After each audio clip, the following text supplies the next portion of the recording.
I am going to do a really quick introduction so that we can get into the conversation that we want to have this evening. It's so great to have so many people joining us from all over Australia. My name's Julia Spicer. I have my co-founder and bestie, Joe Palmer, also on the call as co-founders of the Connection Table. I'm going to be your host extraordinaire this evening. I live on Big and Bull country at Gundawindi, right on the border of Queensland and New South Wales. And we have some fantastic people who are going to share this conversation with us this evening, along with acknowledging Emma Clark, who is the current president for RRR Women here in Queensland. And I'll throw to Em in a little minute. Uh, we've got a whole lot of Connection Table members who have joined us this evening. We are recording this event. There's a few people who have registered and are not able to make it. And so for those who are Connection Table members, we have a particular way of introducing our various online events. We do not have time for that tonight because there's about 200 of us that are going to be joining this call in the next little while. It was very exciting to have to tell Zoom that we need to up our invitation list for this evening. So I'm going to ask two things of everybody as part of this evening's introduction to each other. The chat is going to be going off this evening. Can I ask you in the chat, can you pop who you are, where you're from, and what you do from a leadership role, whether that's in work or in community? So PNC, Pony Club, an NRM group, whatever it is that you might do. So who you are, where you're from, and what's a leadership role that you have either in a work or community perspective. And for those who are Connection Table members, just because Joe and I work well with external praise, can you just do a clap or a thumbs up or some sort of thing so that we can, feel some love from the crowd before we kick into this evening's conversation? For those who aren't part of the Connection Table, we exist to get more regional people to the decision-making tables around Australia. It's as simple as that. We think that decisions are better, cheaper, and longer lasting if regional people are part of those decisions, and that work is done with and by us, not to and for us.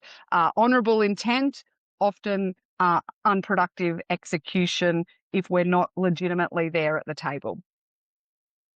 What we also know is that from a regional perspective, we work better when we work together, and that those partnerships are really important. And so I guess it's one of those things where there is when we look at Venn diagrams across the regions, there's a lot of overlap. And one of the overlaps that Joe and I saw very early on and wanted to be able to work on very early on was with Emma Clark and the board at RRR Women. For those of us that are a bit older, we'll remember it as QRRWN or QREN.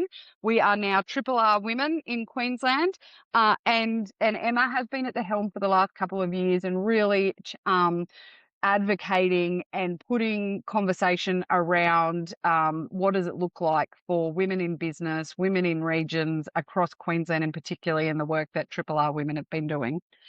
So, Em, we've talked for quite a while around what this might look like, and it was a great opportunity to bring together women from all over Australia to have a conversation to the topic that the ladies will have with me in a moment. But if I can throw to you really quickly now, just to say hello, introduce RRR Women for those Queenslanders on the call, and also to hear a little of the work that you are doing, and then we'll go into our introductions. Yeah, thank you, Julia. Happy to. And thank you, of course, Julia and Joe, for the opportunity for us to host this webinar in partnership with the Connection Table. And of course, our panelists, Fleur, Alicia, and April. I'm really looking forward to hearing from you a little bit later. One of the reasons that we see value in working with organisations like the Connection Table and people like Julia and Joe is we very much see the role of RRR Women in Queensland as doing everything we can to create opportunities and platforms for our members and a wider network and audience. And we do that by working with organisations and people who have similar values to us and who are essentially working to achieve the same outcome as we are for rural, regional and remote Queensland women. So we're really pleased to be working with Julia and Joe on this webinar and a few other things potentially going into the future as well. Very briefly, a little bit of background about Triple R Women. Yes, formerly Curon. So we were established in 1993. We're now recently, proud to say, a charity membership organisation. And our founding values are to connect, develop, and inspire rural, regional, and remote Queensland women. That they are our founding values. That's what we work towards today, and that's what we always will work towards. There's a board of 9 of us. We're all volunteers, and I can see some of my fellow board members on the call, and also some of our loyal members and supporters and committee members as well. So we're based right across the state. I'm, for my sins, coming to you from my car in Brisbane, but I'm here. And our work is really focused on creating a platform for rural, regional, and remote women. So we do that through things like events and connection. You might have seen our long lunch series this year across the state. We have a strong and strengthening government relations and advocacy agenda and portfolio. We have really strong relationships with all parts of government right across Queensland. It's one of the ways our members can contribute through their membership as well. There's state parliament delegation opportunities, and also contributing to our 5 policy areas as well. In saying that, we're completely independent government, so we don't have any government funding or sponsorship, which is lovely because we can do whatever we want, whenever we want, and with whoever we want, which is great. And I think as a volunteer organisation, we're really starting to see the value of that. And what that means for our members and essentially what we're able to do. And one of the reasons we're here tonight is because for 30 years our members have been telling us that they look to Triple R Women, and an expectation of their membership is for us to provide opportunities for them to develop their leadership skills and develop their personal and oh no, my car light, and for them to develop their personal and professional capability building opportunities. And in fact, in our recent data that we used to develop our report, we really saw this strong sense of optimism and positivity for regional Queensland and the areas that these women live in. But that's notwithstanding some really persistent and compounding pressures, most of them brought about from the urban-rural divide. So it was a nice data story this year in that sense. But of course, as organisations and as leaders, there's a lot of work to do, which essentially is one of the reasons why we're here. So thanks again for joining us. Thank you everyone for your time. I'm absolutely delighted to know that there are more than 300 people on this call. Thank you to Julia and Joe for supporting us, and of course Fleur, Alicia and April for sharing your expertise and time with us tonight, and we're really looking forward to it.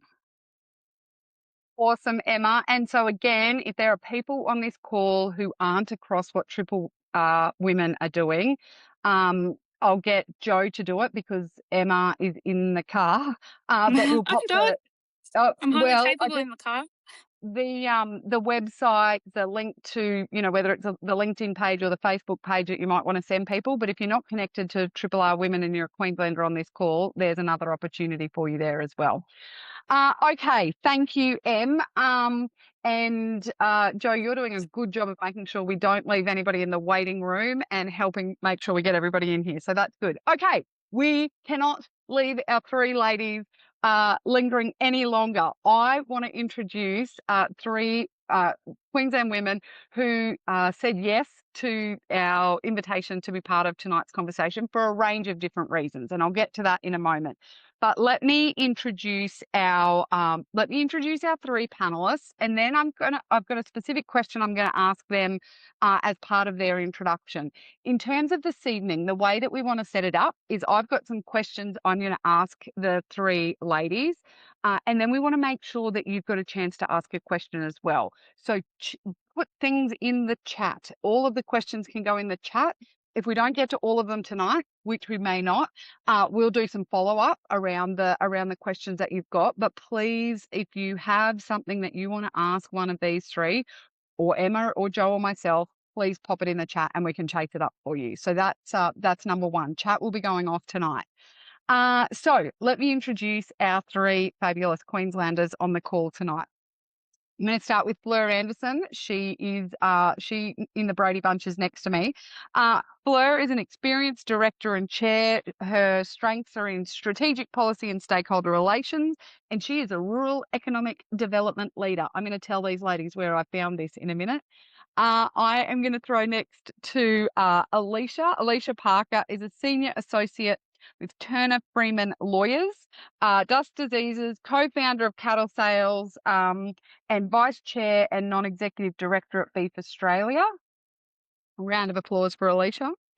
And finally, April Kavanagh, who's bringing the lippy tonight. April is a chair, non-executive director, and her with a background in business advisory. And I read this as the introduction to these three because this is what it says on LinkedIn. And we'll come to how and where LinkedIn may be something we sometimes forget about and where people might be looking for us or using as a research tool for us. So that is how these three describe themselves on LinkedIn. Uh, and as part of their introduction, I'm going to ask you all to hop off mute. Fleur, I'm going to ask you first. Can you answer the question? Firstly, where are you based? Because so far they know Queensland, and that's about as geographically specific as I've gotten for any of you yet. Where are you based? And what's a room that you've walked into where you were the only one? Yeah, hi. Thanks, Jules. Hi, everyone. Fleur Anderson. As she said, I'm based in Theodore in central Queensland, in the Dawson Valley, on a property there, and have an advisory business off farm as well. Room that I've walked into where I was the only one. There's been a lot. There's been a lot, but I probably, throughout tonight, it's probably the earlier ones in my career that have been the most reflective for me about how I got overcome them because it's not quite as big a challenge for me anymore. But the first one was the local Cotton Growers Association, the only one and the youngest one at that time. Yeah. We'll see where the others take this conversation. Can I ask April? What about for you? Where are you based, and what's a room you've walked into where you're the only one? Sure thing. Hi, everyone. I'm based here in Toowoomba and originally from Western New South Wales. Your shout out certainly to the RRR ladies tonight. And I have been to one of their events last year at the Yakka and it was top notch at the Bluebird. So I hope some of those ladies are on tonight. So a room that I've walked into when I was the only one. And interestingly, I didn't actually ever feel like I was the only one, back on the farm because I was one of four girls. And we all just had to muck in and get the job done. And I would have just done anything for a brother, sort of growing up. So there wasn't any boys' jobs or girls' jobs. It just whatever needed to happen. So certainly it did happen later on in my career. And as Fleur said, I'll never forget in 2018 turning up to my sort of side hustle board job back then. And I was sitting around a table with a very well-known politician. I'll say his name because he's a lovely man and a dear friend now, Ian McFarlane, who was previously the resources minister around John Howard's table. And I just walked in, I was like, oh my God, I am so far out of my league. And just to compound that, he called me Alice and I didn't even pick him up. And in fact, he called me Alice for 4 years and I didn't pick him up. But now he knows me as April, so we've got through that. But I tease him about it now, and he's horrified. We'll come to that. Alicia, what about for you? Where are you based, and what's a room you've walked into where you're the only one? Thanks, Julia. Well, I'm presently based in my hotel room in Brisbane, so it's not where I normally live, but I am from Claremont in central Queensland, which is about 4.5 hours inland of Rockhampton, for those of you that aren't from Queensland. In terms of a room where I've walked into and I've been the only one, I concur with Fleur that that's happened more than once, and sometimes not the only one, but at least in the minority. Probably one that stands out to me is when I was appointed to the NBN board. Um, the reason I picked that one is I was the youngest person ever appointed, and Fleur mentioned that as well. Being the youngest person in the room can certainly put you on a feeling of being a bit on the back foot. And also, I was the only person from a regional and remote area, and I felt a fair bit of weight to be representing the regions for the entire of Australia in one boardroom. So that's my pick, was the NBN boardroom. And we were actually, a few of us were having this conversation before about sometimes being the only regional person on a board is also a really heavy weight to hold. So before we go into some of the questions, I guess I want to set the scene for those of you who have joined us this evening around what we want this discussion to be about and what we kind of don't want it to be about, I guess. And so we know this is being recorded. It's going to be shared with others who registered for this event. So what happens on the Zoom will stay on the Zoom because it's being recorded. So just reminding everybody about that. And I guess what we're talking about is, we're making an assumption that we are all capable. Yeah, this isn't about what do rural women need to do and what do we mean and blah, blah.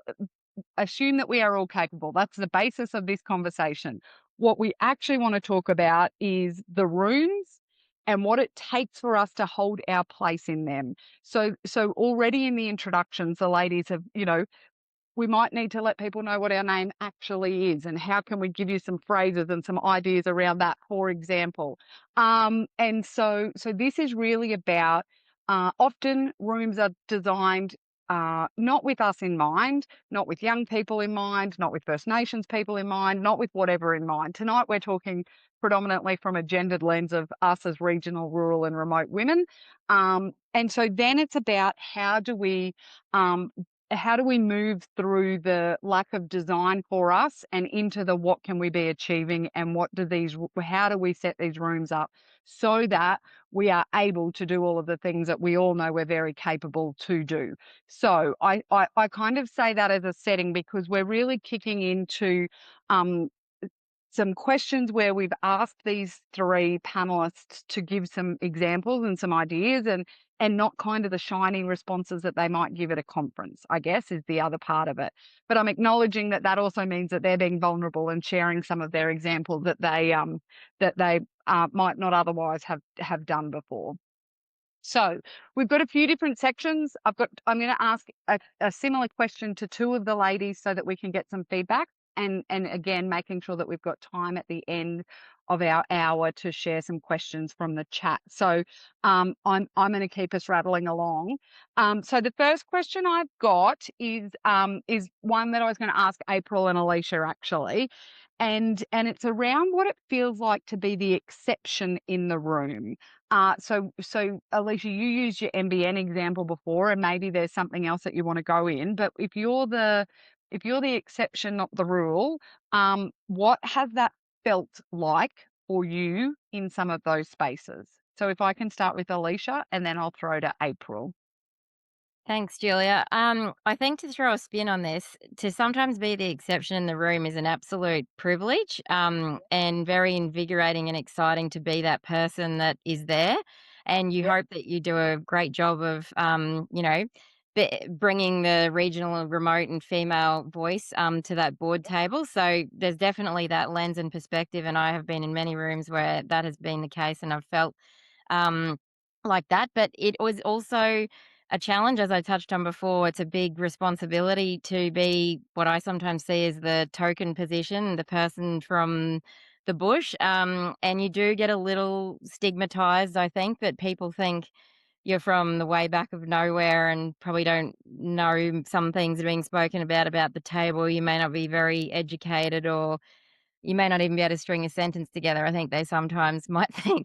So I think it's a bit of a challenge to slowly educate people around tables about people from regional and remote areas, that we are people with skills and brains, and can actually educate our metro friends on some insights that they actually, have never experienced before. So I have found that when you are an exception in that situation, if you can sort of nurture that role along and ease into educating the people around the room, that you can turn that around and make the situation that they actually are almost looking for your opinion because it's something different that they don't have or that they need added to the table. So yeah, I would say there's good and bad experiences, but certainly there's many times where you are the exception and it brings a bag of mixed emotions, I suppose. Julia? Your thoughts on this? You can unmute yourself. Yes. You're turning to me, G? Yeah, if I can. So, that feeling around being the exception. I take Alicia's point around the exhilaration of that and that sense of responsibility, but it is an opportunity. But what's your take? Yeah, I mean, I was just thinking, even when you were saying before about, and the ladies both said we were young, we were female, and we were regional. Like, and in fact, that's sort of the approach for a couple of boards that, you know, to a pro has got me this Guernsey to start with. But then it's how do you sort of go about getting past getting that start, if you like. So, yeah, so there is some sort of skills matrix. And in fact, going back to that 2018 board, they were like, they kept saying to me, "You're under 40, aren't you?" I turned over 40. I had to Right, tell them I was gotcha. over 40. Yeah, so I was. So anyway, that's super funny stuff. Just so they could tick as many boxes as what they could in the nicest possible way. But even thinking about it now, like out of my boards, I think there's at least two that there's only other one lady around the table, and one in fact where I am the only one still. And yeah, so there's no doubt that from that perspective that I am the exception. And yeah, what's your question about that? Sorry, Jules, now that I've rattled off that stuff that's not relevant to Well, your I guess question. what that means, like how has that Mm, felt? What does it yeah. mean for you in the meetings or whatever it might be when you Yes. are the only? Thank you. Yeah, yeah. And I guess I come back to some advice that I've always given, like the graduates at Suncorp was, you know, if you're going to be there, don't be the nodding dog. You know, ask a question and make a contribution. So I'm pretty strict with myself to around preparation, and even if nothing else, have a written down contribution on the papers or a question relating to the papers, and even that is, you know, as a director, management are accountable to you. So it's okay for you to ask a question about the financials or whatever. It's important that you understand to be able to fulfill your duties. So some of it even backing yourself in that way that it's okay to ask questions about things that you don't understand. So I suppose that's how I've you know, sort of overcome those initial you know, sort of feelings of doubt that you might have. Yeah. Are there any phrases or things? So I guess, you know, for people who are here now or watching this recording, are there any phrases that you use? Are there any ways in which you kind of set it up around, you know, from a regional context, or if I think of it through my regional lens, or, you know, are there phrases that you've used? And Fleur, if you've got any that you can think of that are useful, just again to help open that opportunity to be heard around the table and to have a contribution, to your point, April. Anything anybody uses? I, Jules, I just, you know, and I'll probably touch on it a little bit later as well, but I'm there for a reason. You know, someone did. I'm not necessarily everything, but I'm there for a reason. Boards are and rooms that we walk into are puzzle pieces, and you're a piece of that puzzle for a reason. So don't be afraid to, you know, lean into that. Yeah. Anything from either of the others? Oh, Julia, I could just say I did use the example of just to put themselves in the shoes of somebody in the middle of 300,000 acres at several hours from town, and then think about how that decision or topic or whatever it is would impact them, and to give them some insight to that, just to really draw them away from the table and into those situations that they probably haven't often even imagined. Yeah. Yeah, that's really important. It's and I've done a similar thing in some government conversations, because we all know I can't play poker, and so my who cares face was coming out way too much, and so I had to translate that into I'm wondering how this will impact somebody sitting in Emerald, and when everybody said we don't know or does it matter, I was like, I'm not sure this is, yeah. So getting people to think about it slightly differently, I think, is really useful, and it just takes the pressure off us having the exception person sitting around the table having to be the only one shouldering that responsibility. Mm. Um, I wanted to, Fleur, you started to go there with your last response, but in terms of this backing yourself before you might be ready, Mhm. there's a question, Tani's popped something in the chat around, you know, should we all have AICD before we do any of this? How many pieces of paper does one need to, you know, feel capable to do the things? Mm. So I guess I'm keen, you know, your point about the puzzle piece is real, but what have you, have you got a scenario where you doubted yourself and you did it anyway, or that piece of belonging that helped you get over those maybe initial um, Mm.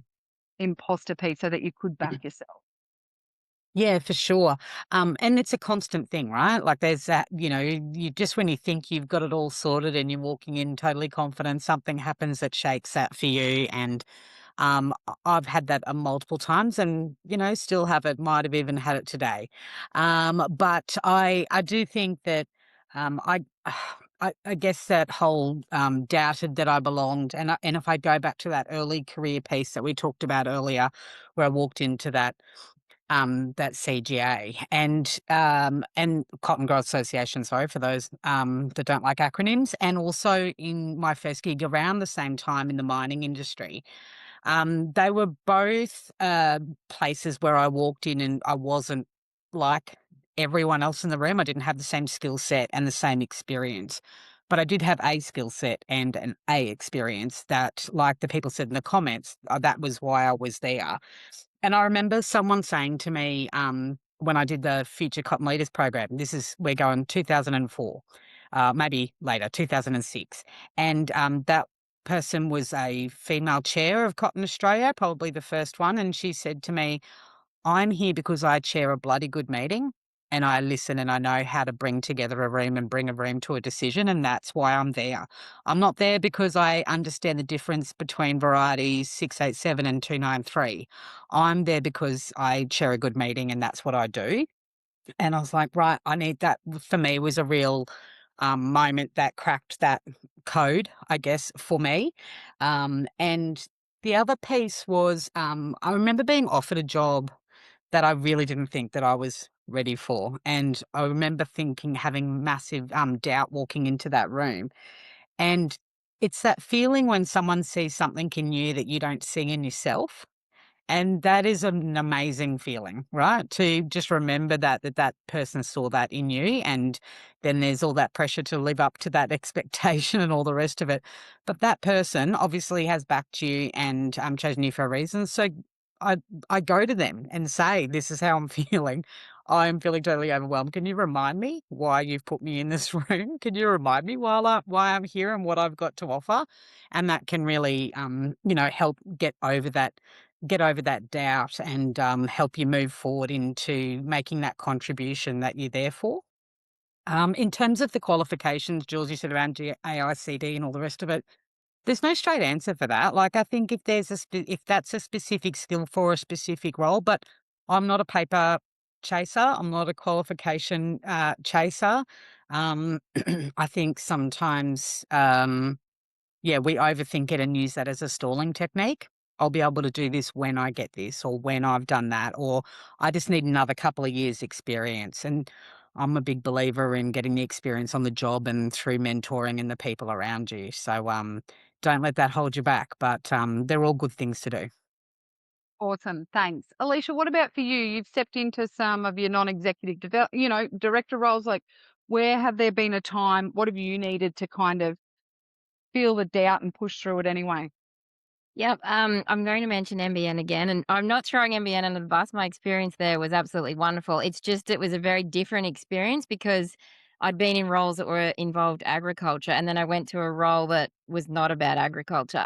It was drawing on other skills that I had, and so I wasn't always in a conversation where I could just speak about it and not have to prepare or self-educate myself. So that's why I speak about it a lot, but.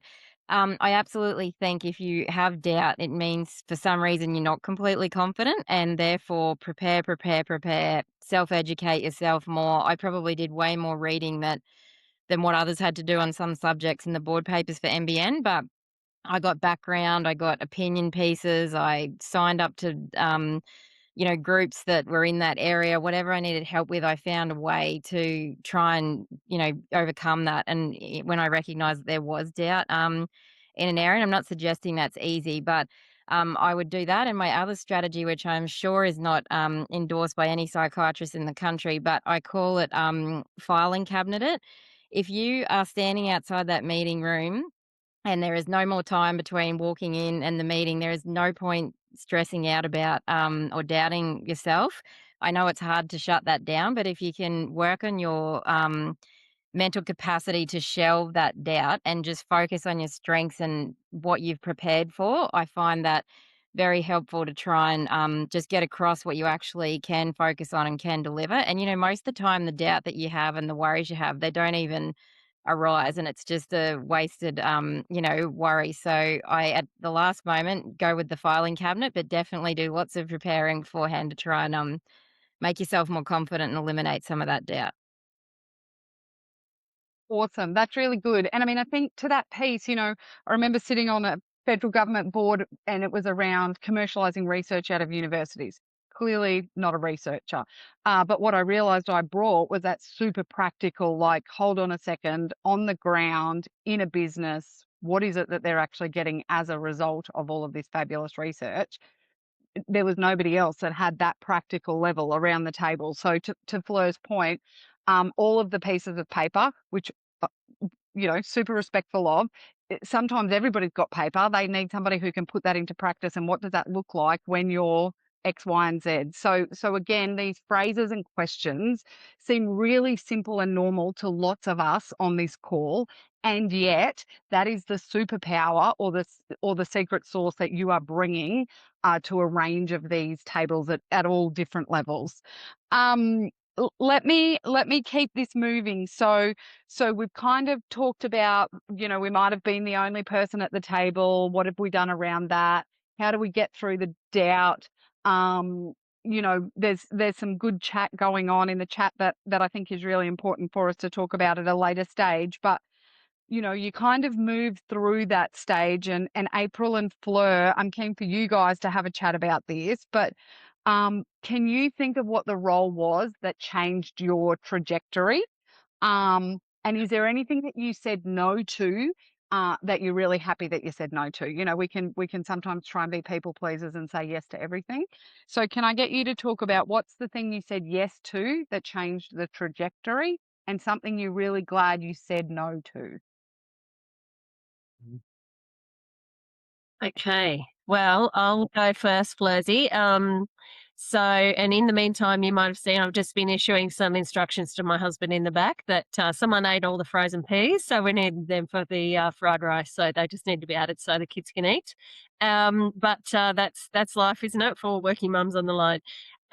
In terms of when board stuff, yeah, I guess it really was a side hustle for me from 2018 through till 2024 when I left my executive role. And in fact, that was a bit of a moment of truth in that, and Blair will love this, that in fact it was the chair of the cotton board who rang me and said, come on over, come and join. And I was like, again, I'm not a grower. What do you guys need me for? And he was like, we need you for your commercial skills, finance skills, etc., etc. Yeah, that was I suppose the moment when I went, you know what, I'm going to go after this in a more significant way, and pursued a portfolio career, if you like, and took on a number of boards as well as some consulting or business advisory work, as you so eloquently put, Jules. And yeah, I guess through that have made decisions about boards that I, will and won't join. And again, I haven't always got that right.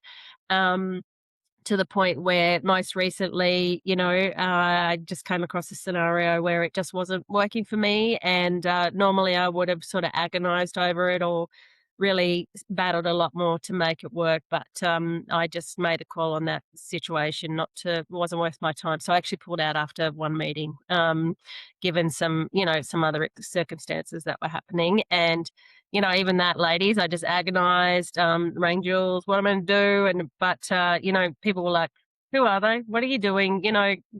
Let's get some perspective on this. The world's not going to end. And you know what? It's only been a couple of months later and it hasn't ended. And, I just feel free of all of that sort of mind, lapse of your mind that you can do when you just feel like something isn't right. So, I hope that answers your question, Jules, in terms of what was the turning point for me and things that have worked and haven't on the way. Yeah, so I think, again, lots of people talk about if it's not a hell yes, it's a no. And so, what we do differently is often really useful as well. If you could go back, what other questions might you ask before you made that decision? Um, and the point there that April makes about, ringing people and asking, sometimes team, it's as simple as like, what what feedback or support would you offer if it was one of your friends or family members asking you some of the questions, and how would you respond? Because often we're really good at helping other people through situations, and we're not so great at taking that advice or thinking through those questions when we've got our own situations. But Fleur, I'd be really keen on yours because you're in a different stage at the moment as well. Yeah, Jules. I really resonate with that. If it's not a hell yes, it's a no, and that's something I keep trying to tell myself. But I think the trap that I've fallen into a lot, and I'm getting so much better at it now, is the flattery. Someone asks you to do something, you're flattered that they thought of you. You want to say yes, and so you end up saying yes to things, and then the the all of a sudden a day before, when it's too late to say no, you're thinking, what am I doing? This doesn't feel right. So I've learnt to try and, put aside that feeling of being flattered or honoured to be asked. You can still feel that way. It doesn't mean you have to do it. So some of the things, one thing I said yes to. Sorry, in that Yeah. specific example, what do you do? Do you Mm, give somebody else's name? Do you say yeah. it's not really my thing, but I know that's what Alicia's really passionate about? Like, what's your next step there? Yeah, I do. I always try and offer someone else up, another rural woman, always try and offer someone else up that is their gig. That's my go-to move. Or I just say, thank you so much, but I think you can find someone better suited for that one. That's not right for me right now. I usually something as clumsy as that. I still haven't perfected that.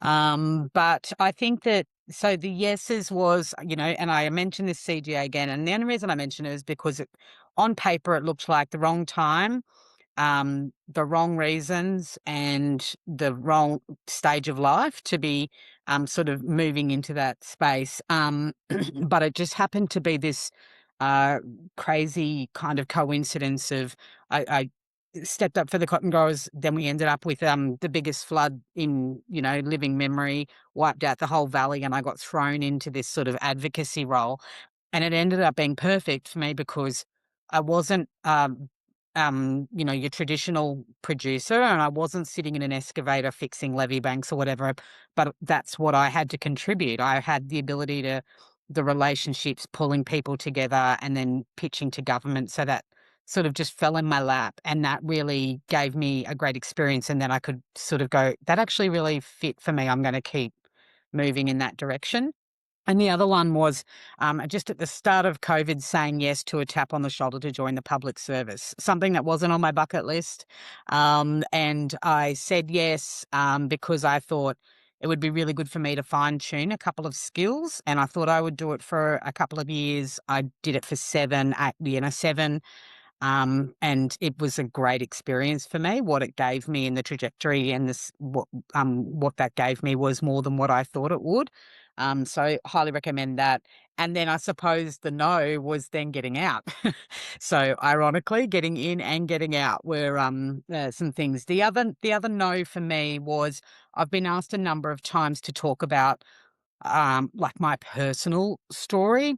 Um, and a lot of people talk about, your branding and your profile and getting out, get out and talk in front of anybody about anything. And when I was younger, I had a experience with a brief a brief dalliance with cancer, and I got asked to speak about that at a lunch function, and I said no to that because I just didn't want that to be my shtick, and that wasn't where I wanted to go, and it didn't really fit with where I wanted to do, and I didn't really see the gain on it. And that was the first time I gave a hard no to something like that and made that rule for myself, and it felt really good afterwards. And have never really regretted that because that was just with my principles and where I wanted to position myself. It just fit. So when a no feels good, just yeah, that's for a reason. Yeah. So just on that, when a no feels good, and Alicia, keen on your thoughts on this one too, and I'm very conscious of time, team. But what is that? Are you really clear on your values? Do you have it in front of you? Do you have a big sign on your wall that says stop saying yes to things, Julia? Like, what are those steps sometimes that you might need? Because it's all well and good to be flattered, and the flattery gets me over the line fairly regularly. But are there any other tips you've got for people on the line who might Is need this to? question for you, Jules, or for the Yeah, team? sorry, Is this it is for about you Amina. personally? No, Is it for no, no. Jules' session? Yeah. Alicia, if you, while you're thinking about your thoughts on that one, for me, I guess I'm not a big planner, and I'm not a really strict rule kind of person, but I do have an idea of where I want to move and where I want to be in 5 and 10. And if I know where I want to be in 5 and 10, I guess it's just that simple rule of, is that moving towards that? Does that have a logical progression to that? Does that expand my opportunities in that direction? And if it doesn't add value to it, and then I also have some, personal values there, but they're not articulated in a pretty little picture with a team rowing in a river saying teamwork at the bottom of it or anything like that. I Oh, don't. yeah. No. I've seen those before though. They're Yeah. good. Yeah. Yeah. Uh, and does either other April or Alicia, do you have anything you want to add there, just in terms of the people on the call who might want some tangible Mm. things they can follow up on? Yeah, probably got three, which is, I've got three sort of guiding things, which is which I know enough about myself. So dream big. I like to be part of things where I feel like we can, make things better, and it excites me. Another important thing for me is get shit done or get stuff done. I like to be where we can have an impact, and then also have fun. And really the having fun is like, are these my people? And that's probably where I do the most due diligence beyond, are they just ringing up? I'd ask other people, are they my sort of people? And because they've got to accept me as much as I've got to accept them. And if I feel like I can't be myself around them, then that's just not going to, be productive for either of us. So they're probably the three sort of signposts that I work by with that sort of stuff. I have one last one to throw in, Julia. I completely concur with both of those, and they're the most important. But another really important one with my legal hat on is do your due diligence on the company, and know your liabilities as a non-executive director. I said no to an opportunity last year, and I'm glad that I did. But be very mindful that you do have a lot of responsibilities when you take on some of these roles, and it's very important to check that as well as checking your own values, etc. Yeah, I think that is really important. And we're talking about this in terms of NBN boards or Cotton Australia or whatever. For others watching this now or later, it's exactly the same as to some of our community groups, right? Like, if you're being asked to join the local XYZ committee, so some of this doesn't hurt to run these lenses past as well, right? So I've done work with people in western parts of our country, and we've got grandmothers who are still on the kindy because they can't work out how to exit, and I'm like, you've done your time, see you later is a full sentence. And so this doesn't have to resonate just for, paid boards, big boards, whatever it might be. This is a lens that we can have across all of it, because the reality is, and this is going to maybe uh, be provocative to some, but if we leave a committee and that committee folds in our regional areas, its season has passed. We often feel very responsible to stay on committees, because if we don't do it, nobody else will. The reality is somebody else will, or it will fold, and either is an okay outcome. There'll be lots of exceptions to that. Obligations. Yeah, there'll be a lot of Obligations, it. not enough. Exactly. There'll be a lot of exceptions to that rule, but I do put that there and challenge some of the assumptions that we make around us having to do the things. I want to ask a question of us all, and it'll be and this one will be part of our wrap up. So I want to ask everybody this question, and it's around this credibility and visibility piece. So a few of you have talked about, you got tapped on the shoulder. It was flattering that somebody asked me that vein. and not necessarily from an ego perspective, because that's not, that's not where we need to go. But the reality is you all have a reputation, you all have credibility, and you are all known. And you've been able to build that at a national level from a regional location. I guess my question really plainly is how? How have you been able to build that brand, that presence, to be known, to be tapped on the shoulder from a regional location? And can I get you to give some like specific, what could people on the call do if they want to do this? Not because they want to be known as whatever, but just what are some really clear examples we can give to people online? Fleur, can I start with you? And Sure. then I'll go Alicia and then April. Yeah, sure. I think that, look, it is hard. And I think that's, I live in a rural area. I'm not close to where all the happenings happen, even from a regional centre perspective, let alone a capital city. It is hard. But I can't get to every networking shindig and opportunity. So I don't. I'm really selective, but I do make effort where I need to. And when I show up because I know my time is precious and getting there is precious. So I pick my opportunities and I get there. And and it's not like I'm doing slimy networking, but when I'm there, I'm active participating. And I say to myself, my line I say to my children, if they were on the screen, they'd be rolling the eyes in the back of their head right now. But my mantra with them is be interested, not interesting. So just be really interested in other people, be there to learn and to listen. And, you don't have to be there pitching and selling yourself. It's just about building rapport and being in front of people and being really interested and seeing where you can help, and go in with that sort of mindset.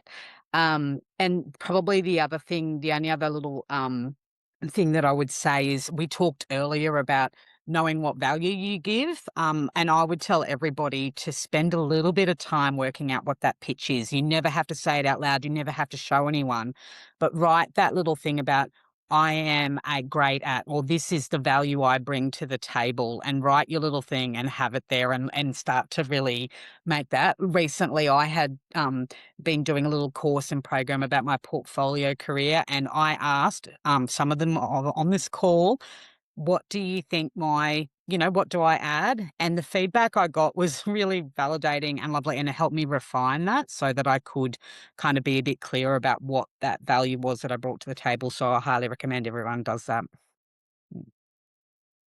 Thank you, Fleur. That's very Ted Lasso of you, the be interested, not interesting. He's as Is curious, it? not judgmental. Yeah. Alicia, can I go to you? And then also, team, it would be really great to hear what people who are online as well. So feel free to pop in the chat. But Alicia, for you, this credibility piece and building your visibility, how have you done that? Sure. I have lots, but I'll refine it to two. I reflect on the fact that I joined the Future Farmers Network back when I was 23. I'm now 42. Joined the Ag Force Next Gen sort of group. Opportunities this came up. I applied for every bursary there was for travel to go to things like YBPF and things like that. As Fleur said, when you live regionally, it's not cheap or easy to get time away from work or the farm and property or whatever to get to places. So your time is very valuable. So I highly recommend being a member of anything that's relevant to the space that you're looking in, because that also delivers those opportunities to your inbox of scholarships and programs and events and all the things that are coming up. People often say to me, how do you know about all this stuff? But it's literally because I'm on so many mailing lists and pay for so many memberships. But it really, I think, is valuable. The other point I was going to lean into is LinkedIn, which you raised at the start, Julia. I think being regional and remote, it's one of the greatest tools we have. It can be free.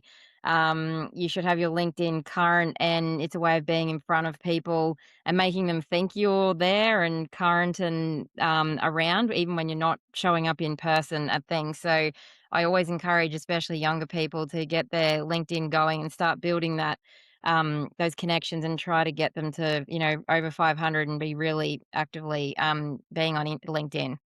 I'll leave it at those two given time. Thanks, Julia. Oh, it's a good one too. April, what about for you? Yeah, super great tips. And I will just share with the group, Alicia, just to embarrass you, that the last time we were at a panel together, you had a cow in the back of the car. You had your screen on. get out a baby calf or something in. Do you remember that? Anyway, multitasking at its best, absolutely. I would say building on those great tips, and LinkedIn is a really good one, is that working at a big corporate that, yeah, I mean, at Suncorp, I was always like, worried about saying the wrong thing, even in front of the senior executive. And I guess over time, I came to appreciate, first of all, that they're just people. And again, that, thing that Flo said, like being interested and interesting. So, where are you from? Where are you born and bred? Those connections that we often make quite naturally. Oh, you're from, blah, blah. Oh, do you know such and such, or something like that? Just those neural networks run so deep. And I guess even in that setting, if I think about building those relationships with those executives, then the next thing would be, hey, do you want to come out and have a visit, out the bush somewhere? And next minute we'd be on a road trip. Then we'd go on our 6 hours with the chairman of Suncorp or the CEO of Suncorp, and then I'd be away, that sort of thing. And likewise with some consulting work that I did, again, I did that with McDonald's. Hey, if you want to come and have a look at some, forestation in Queensland, and, they came all the way from Chicago. So that was just by, I guess, recognizing that some of the value we have to these people is not just to tell them, the things that we see, but invite them in to see it is just as powerful. And, to put that offer out there again, there are just so many people in the city that crave that sort of connection, and being able to use that has really worked for me, and something that I encourage you people to do. Or as Alyssa had, even the cow in the back, just maybe show them whatever animal you've got on hand was also very good.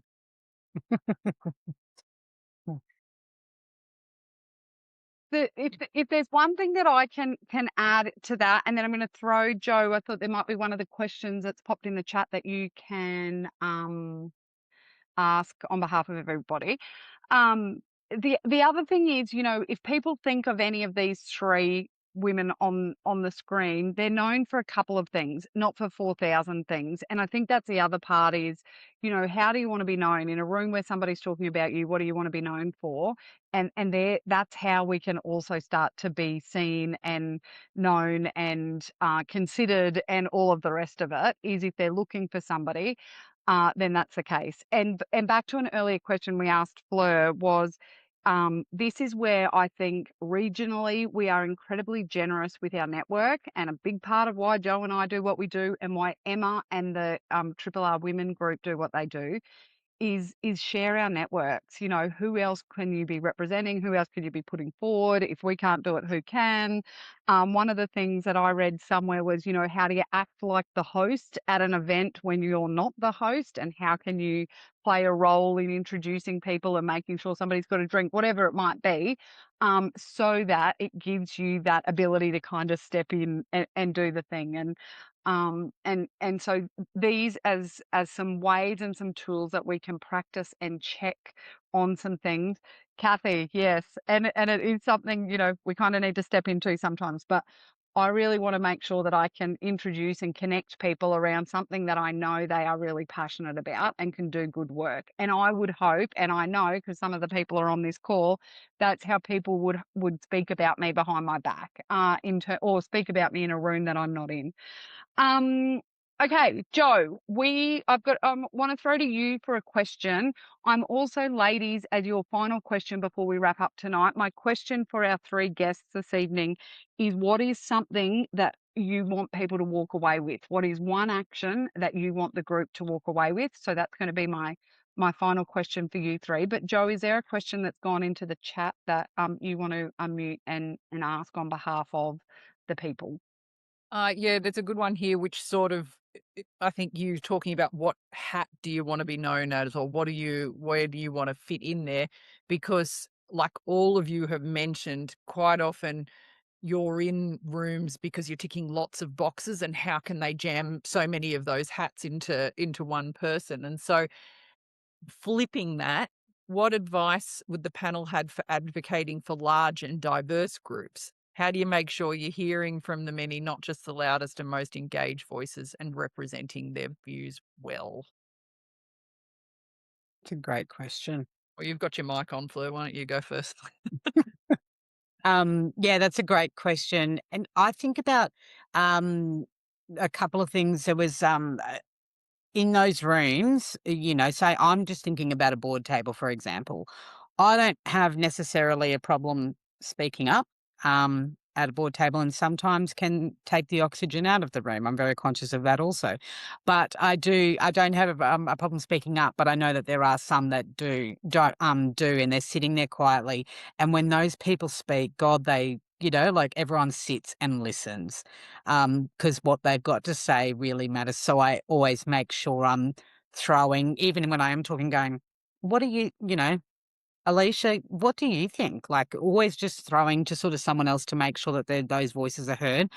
Also, part to what Alicia did say earlier about doing the work and doing your homework. So get out there and get some views on stuff before you get there so you can be a little bit more representative, and be a bit more informed in your decision making. I'm a bit of a reflective decision maker, so I do need a multiple views to sort of understand where I land on things. So understanding how you make those decisions. But those large diverse rooms, it's hard. Like sometimes diversity isn't just numbers or different looking people or people from different backgrounds. Diversity is about diversity of thought, and making sure that those thoughts have a place to give either at the table or it's in the car park after the meeting or at the conversation between meetings or phone calls between people beforehand. So yeah. April or Alicia, anything you want to add to that question? I guess when I think about that, I think about the Queensland Rugby Union, which I'm on at the moment. And ultimately that is a membership body. And certainly that doesn't all happen out of the Darling Downs where I'm based. So, and I need to get better at this, but it's the most practical sense. It's, just being organised to read the papers a week out, what are the decisions that are being made and making sure that I am disciplined in making the phone calls to the people around the place to make sure that those different views are heard and that I am doing the right thing by the people who appointed me. So, yeah, I guess that's, it's not sexy, but it is just prioritising that. Alicia, anything from your side of things? No, I agree with both what Fleur and April have said. And I think particularly with member-based groups, as April just said, if you are at events and there are members there, to make a point to go and speak with them, and they'll soon tell you things that are, on their mind or they're not liking or they're loving and that sort of thing. But to make sure you are in that space and not just, hanging with, say, the corporates that are coming or the sponsors or something, you're actually getting to that membership level. Yeah. The piece, just adding to what's been talked about, often that becomes the role that a few of us might have as people who are thinking in this space. And so, Fleur just mentioned if somebody hasn't said too much, we haven't heard from Julia, unlikely. We haven't heard from Julia much today. Can I use some of my airtime at the meeting to hear from whoever around the table hasn't had? And then the other piece for me when it comes to which is really this piece around power, that needs to be considered sometimes is I will call it out. And so again, whether it's at the local government table, I'm conscious we are all making decisions on behalf of our community, and we are all relatively affluent, very white, certain aged group, we might need to park making a decision on this until we go back and check with XYZ, because I am nervous, and I will often really call it out. I am nervous that we are making this decision based on our power, and we might need to go back and just double check on a few of these things. So I will often be, as much as I like to move quickly and break things, sometimes I'll be the one to be like, I reckon we're all talking about this from our position, and that might not necessarily be representative. We might want to check XYZ. So sometimes it is about just calling it out and saying we might need to go and check with a few other people and come back again. So wherever that question came from, Joe, thank you for raising that. I'm conscious at 6:59 on my clock. Can I ask you three, what's one action or a takeaway you're hoping people on the call can do? Go, Alicia. I've Oh, I gone was going first. to let you go, Fleur. You're off mute first. Go home or while you're at home, update your LinkedIn. Mm, Ooh, good one. good one. There's Mm. Fleur writing down to check her LinkedIn. Yeah. Fleur, Yeah. I think I gave mine earlier. Get some feedback on where your strengths lie and write a little bit about what's your jam, what's your, secret sauce, and have that as a little thing for you so you know what you're bringing to the table. April? For me, ladies on the call, I'd love to see you on the board table around with me. So please reach out. Let me know what I can do to help connect with me on LinkedIn and via the connection table or RRR, whoever you're with. Yeah. I was about to say, clearly we haven't been paid to do this thing because none of us, the first thing we should have said was, if you're not a member of the connection table, make sure you are. But they are actually those networks that we're talking about. Yeah. Well played, ladies. Your $2.50 is in the mail. No. Well, actually, on that, so I said it at the beginning, but let me say it again as we wrap up. For Queensland-based women on this call, RRR Women, from the advocacy and the surveying of what's happening across the regions, is really doing some great work. So the events, the advocacy, and the data collection, I think, is really important. So please, we're going to send an email to everybody who's registered, but I do really want to flag that. And Emma, thanks. I know there's you and some of your board members on the call tonight. From a connection table perspective, we think that there's lots of really good leadership programs across regional Australia, so we do not want to duplicate that. What our role is helping you get to decision-making tables so that you can be advocating and governing and being part of decisions. And we also want to get you on stages. So between governance and the speaking and being known for your topics, that is the space that we really want to help you do that.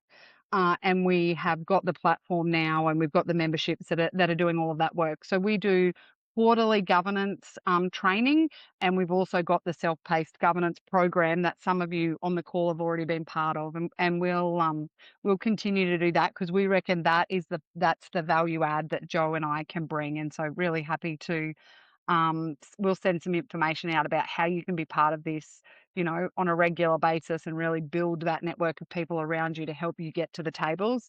And April, Alicia, and Fleur are but three of those people who will assist.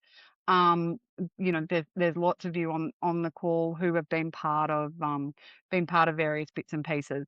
But we wanted to keep this really tight and keep it to an hour. We thank you very much for can we please give Alicia, April, and Fleur a big round of applause? We're all going to be going into LinkedIn with 43 new connections who are not AI bots or somebody that we've never seen before. So again, how we can be really professional around how we use LinkedIn, but the value that can add, I think, is real. We'll send the recording to everybody who registered. We will make sure that you can connect with the panelists. I've seen lots happening in the chat with the LinkedIn's. Please make sure that you can continue to do that. And I think, I just can't thank Alicia, April, and Fleur enough that when we say, Emma and Joe have cooked up this idea, do you want to be part of it? And thankfully, this is one of the things that they said yes to. So in years to come, they'll be like, oh my God, the trajectory of my next career move after I said yes to be part of the RRR Women connection table thing. Amazing. Thank you Yes. so much. Thank you so much to everybody for being part of it.